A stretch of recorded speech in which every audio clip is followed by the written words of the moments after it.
Hola, Ainhoa. Gracias por estar hoy aquí hablando sobre tu maternidad libre y sin juicios. Estoy encantada de poder pasar este ratito contigo. Y bueno, cuéntanos quién eres y por qué estás aquí. Hola Paula, gracias por contar conmigo. Pues soy Ainhoa, soy mamá de Enzo, de que tiene pues casi 7 meses, los cumple el martes que viene. Y bueno, pues veníamos a hablar un poco de cómo ha sido todo un poco nuestro proceso en la maternidad, al menos en estos 7 meses, contando el embarazo, año y poquito. Sí, sí, porque desde luego hoy contigo vamos a hablar de un par de temas que son tabú. Creo que va a ser un episodio muy, muy interesante, sobre todo para acercar esa realidad, ¿no? Todo lo que has sentido, a lo que te has tenido que enfrentar en tu maternidad, que ha sido un reto increíble. Pero cuéntanos, ¿cómo empieza todo, ¿no? ¿Cómo empieza esa creación de vida? ¿Cómo vives ese inicio en tu maternidad con tu embarazo? Pues sorprendente, la verdad, porque bueno, yo tengo varios poliquísticos y supuestamente bueno, vino de sorpresa, la verdad, no lo esperábamos. Y me enteré, bueno, pues de una forma un poco curiosa, que fue una revisión de una gine que me dijo, ¿sabías que estabas embarazada? Y yo, pues no. Pero bueno, bien, la verdad es que fue una noticia buena. Lo que pasa que, bueno, yo también tengo un detalle en el útero, que tengo como un tabique en el medio, y eso provocaba que el embarazo, entre eso y que luego nos diagnosticaron diabetes gestacional, pues nos clasificaron como alto riesgo. Por tanto, empezaron pues unos meses un poco de incertidumbre hasta que pasaron los 3 primeros, que ya estábamos más tranquilos, pero bueno, hasta el final, que también al final podía dar problemas según la colocación del bebé, pues igual podía afectarle o no, porque no sabían depende del largo del tabique, pues podía hacer que el bebé dejara de crecer y tuvieran que sacarlo antes. Por suerte, en eso todo ha ido bien, dentro de lo que cabe. Nuestro problema fue más con la diabetes gestacional. Tuvimos bastantes problemas porque las medicaciones, el problema que tenía yo era solo por las mañanas, es decir, la glucosa basal era la única que tenía mal durante el día, como hacía una alimentación bastante baja en carbohidratos para no subir el azúcar y controlando mucho, pues no tenía ese problema. Problema que nos encontramos nosotros, nos dieron una medicación de baja de pinchar insulina, una insulina de 24 horas.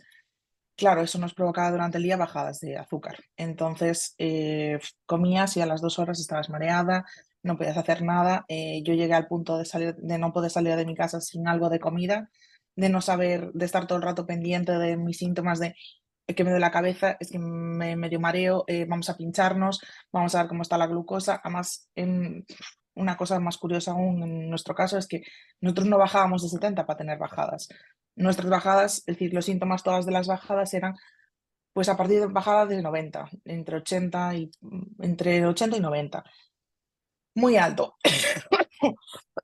Entonces los médicos nos decían que claro, que mi cuerpo, como era resistente a la insulina previamente, estaba muy acostumbrada a glucosas altas. Entonces, a la mínima que bajaba de su estado natural, que igual mi estado natural son 100, ya nos pasaba esto. Entonces, bueno, la verdad es que tuvimos bastantes problemas porque me acusaron de no estar haciendo las raciones como tocaba, de engordar por lo que estaba comiendo. En ningún momento plantearon que la insulina podría ser la que me estuviera haciendo engordar tanto. Yo con mi nutricionista, que tenía previamente al embarazo, lo comentamos y al final dijimos, mira, mientras estés así, no se puede hacer nada. Entonces después me costó muchísimo que me hicieran caso, que tuviera las bajadas de glucosa, porque claro, ellos decían, es que no baja de 70, es que no puede ser. Hasta que mágicamente, bueno, en cómo funcionan aquí, vas cambiando de médico, no tienes siempre el mismo, te revisan varios. Y uno, pues me hizo caso, me escuchó y tuve la suerte que me cambió la insulina a una de 12 horas, y a partir de ese momento pues la cosa fue un poco más tranquila. Ya no tenía que salir de casa con comida, no tenía que estar pendiente de qué comer, de qué no comer. Es decir, es que no era normal que, por ejemplo, yo me comiera una ensaladilla, que es todo carbohidratos, y a las 2 horas yo tuviera un 83 de glucosa. No era normal. Pero bueno, me costó bastante que me hicieran caso, porque como todo lo decían que era porque yo comía mal y por eso engordaba y por eso tenía malas cosas. Pero bueno, Sí. Eh, llegamos al final. Dime, perdón. sí, quería decirte, antes de llegar a ese final, ¿no? Qué duro ha sido el trayecto, porque sí es verdad que ya un embarazo, sobre todo al inicio, se vive con miedo, bueno, con mucha incertidumbre, es un escenario nuevo en nuestra vida, ¿no? Y bueno, no quiero imaginar todo el miedo que has pasado con esa circunstancia, ¿no? Con verte incapaz, ¿no? De hasta eso, salir de casa, hacer tu día a día normal y sobre todo temer por la salud y por la vida de tu hijo, que eso es algo que nos supera, ¿no? En muchos casos. Sí, fue complicado porque además tuve muchos dolores durante el embarazo que nadie sabe decirme hoy en día por qué tuve tantos dolores. Nosotros visitamos urgencias, no sé, no puedo exagerarte, pero a lo largo de todo el embarazo 7, 8 veces y considero que no son normales. ¿Por qué? Porque llegaba un momento en que sí, el dolor tenía un cierto dolor, pero si ese dolor aumentaba, yo no estaba segura si el bebé estaba bien o no. Entonces al final iba a saber que el bebé estaba bien. Llegabas, el bebé estaba bien, bueno, volvías a casa, hacía reposo, total. Yo prácticamente durante los 9 meses del embarazo no me moví de casa. Bueno, el último mes es que no salí de mi casa.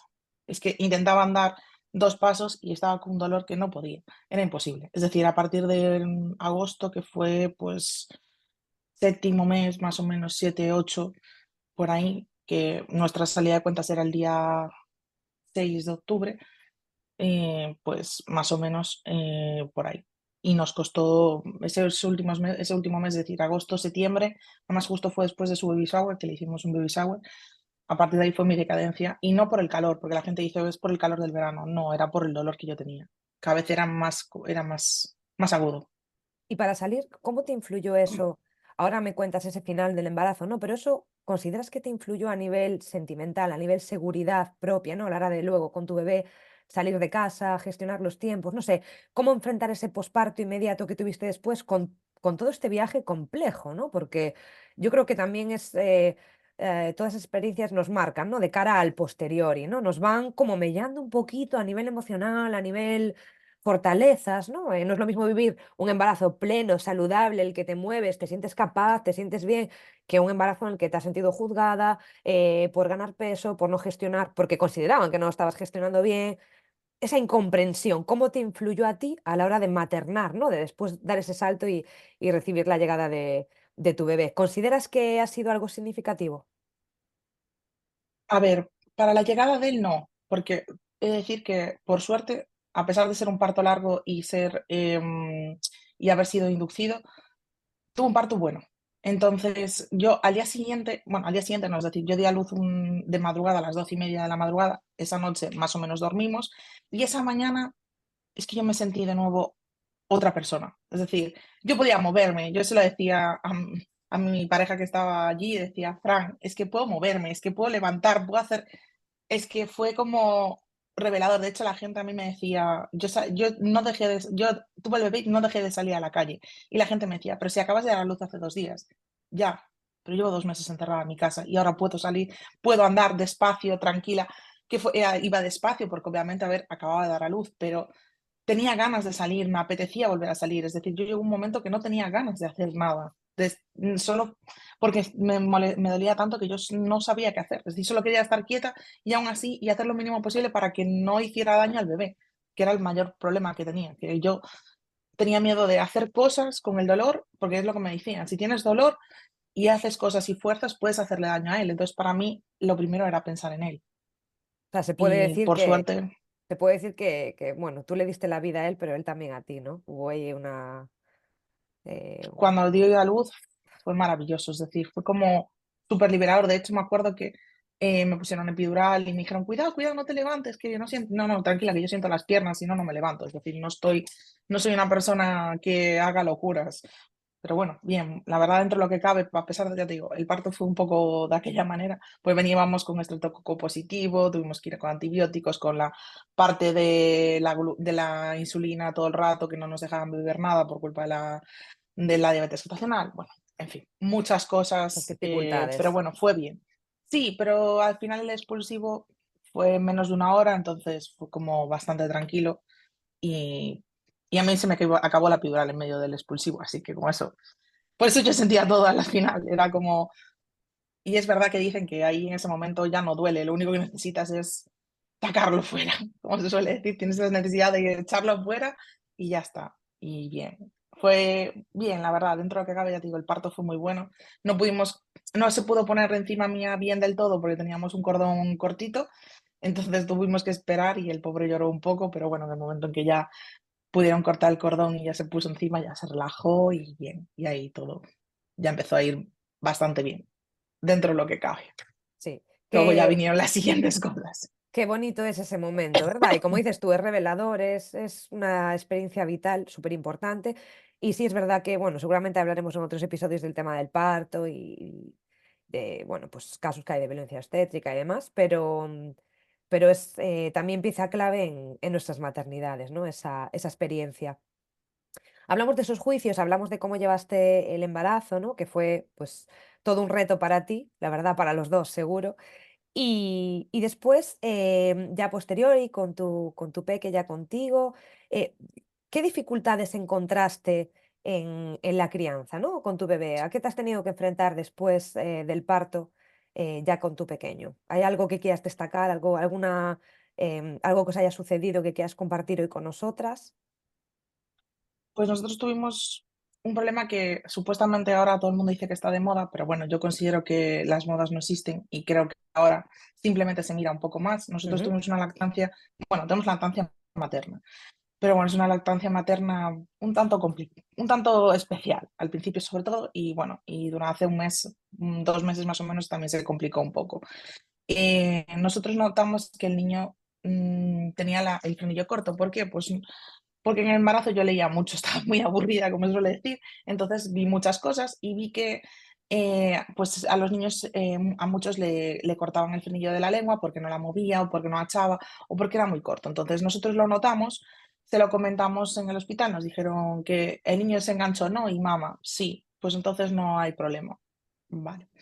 Fuimos a la revisión de la matrona se lo volvimos a comentar, la matrona nos dijo que efectivamente deberíamos hablarlo con la pediatra porque no, sí tenía toda la pinta, además es que era un claro frenillo muy corto, de hecho es más, Enzo hoy en día aún tiene un poquito la lengua en forma de corazón, que es un claro diagnóstico de frenillo corto, no lo tiene mucho, pero sí tiene un poquito. Una muesca. Entonces la pediatra se lo dije, sí, una pequeña muesca, pero se le nota cada vez menos, es decir, ya se le notó más y se le nota menos, yo creo, porque, a ver, nosotros tuvimos como dos cortes de frenillo. Tuvimos un corte de frenillo que hablamos con la pediatra nos lo cortó, pero no lo cortaron lo suficiente.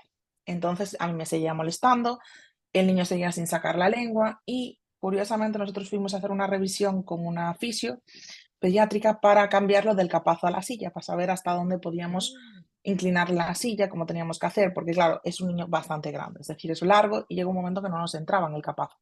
Entonces, claro, para cambiarlo yo no me quedaba tranquila sin saber bien qué posiciones podía ponerle, para no hacerle daño en su espalda, porque además también, bueno, como era grande, tuvo un poco de retraso en el desarrollo, que luego pues ahora ya lo superó, pero sí que ahí al principio sí que tuvo como un pequeño retraso porque era muy grande, entre que pesaba mucho y era muy largo, pues el pobre no se sabía mover. Ahora ya muy bien y flipa, y la ficho ya flipó la última vez, pero bueno, esas cosas. Entonces nos dijo que el frenillo de él seguía estando un poco corto, que por eso no acababa, por eso a mí me seguía molestando, por eso es cierto que Enzo no hacía chasquidos, se enganchaba, él se enganchó bien, pero no lo suficientemente bien, es decir, no hacía los síntomas que todo el mundo te dice que si el niño se está agarrando mal, no lo hacía, pero seguía haciendo cosas raras, decía, a mí me seguía molestando. Entonces lo valoramos de nuevo con una odontopediatra y le volvieron a cortar el frenillo a los 5 meses. Entonces, claro, te encuentras con un niño que tiene la lactancia establecida a su manera, con 5 meses, con otra vez corte de frenillo, con sus dolores y con un montón de ejercicios. Y seguimos con ejercicios. Y bueno, pues considero que a ver, lo está pasando mal, pero lo pasa mal él, lo pasamos mal nosotros. Y lo que sí que hemos aprendido es que si tenemos sospecha de que tiene frenillo corto, no vamos a ir a la seguridad social, volveremos a algún privado, como hicimos en la segunda vez, porque no volvemos a pasar otra vez esto. Porque el niño de la otra vez no sufrió lo que sufre ahora, ni la mitad. Ahora él es más consciente, entonces se molesta más con todos esos ejercicios de fisio que hay que hacer después, que son tan necesarios y que os deben informar desde el principio, desde que se toma la decisión, ¿no? De hacer la frenectomía. Y sí es verdad que ahí, bueno, hay alguna carencia en ese caso, pero también hay profesionales pues como vuestra fisio, ¿no? O logopedas, que son también las figuras que deben tratar estos casos, que son maravillosos y que nos acompañan en este proceso que también es necesario, ¿no? La verdad es que, bueno, este pequeño desarrollo de tu embarazo y maternidad nos ha dejado muchas piezas clave, ¿no? Muchas cositas en las que pensar. Y yo te pediría para terminar, hemos hablado mucho de Enzo y de sus necesidades y bueno, un poquito cómo ha sido todo esto, pero te pediría que para terminar pienses en ti sola, que te plantees el realizar una promesa solo pensando en ti, porque a veces es verdad que en todo este revuelo de la maternidad, en el día a día, en salvaguardar las necesidades del pequeño, ¿no? Que son al final las de todos, nos quedamos nosotras un poco atrás, ¿no? Yo sé con tu testimonio que has sufrido bastante, te has enfrentado a un montón de retos y me gustaría eso, terminar cerrando con una promesa para ti, ¿no? Que te dediques este espacio para decidir qué es lo que te gustaría llegar a cabo, qué es lo que ese espacio tan necesario que te mereces, ¿no? Una promesa, una acción, algo que acabe de darte valor y empoderar todo esto, toda esta lucha que has tenido y todo este valor que llevas ahí en las espaldas. Pues al final yo creo que para mí lo más importante es lo que he aprendido y que si en un futuro tengo otro, para mí es la clave de que no voy a repetir muchas de las cosas. Es decir, no permitiré en el futuro, mi palabra es que no voy a permitir muchas de las cosas que he pasado durante mi embarazo, parto y previo maternidad. Es decir, hay cosas que considero que me he hecho la promesa de que no voy a volver a pasarlas. Esa es mi promesa, pero me la hice cada vez que, cada vez que pasaba algo, dije, esto no va a volver a pasar. Es decir, lo tengo muy claro que no. No voy a permitir que vuelvan a juzgar lo que como, no voy a permitir que me tengan con una medicación que no me está haciendo nada, no voy a permitir que si veo algo raro en mi hijo me digan que no. Es decir, todo eso es aprender de los errores y que en un futuro no volver a permitirlo. Creo que es la parte más grande que me llevo de todo esto. Palabra de madre. 100%. Gracias, Ainhoa, por estar aquí, por compartir tu experiencia con todos nosotros y te deseo bueno, que sigas disfrutando de tu maternidad y de esa preciosa familia que has creado, siempre con esa promesa como premisa. Gracias, Paula, por todo y por hacerlo visible.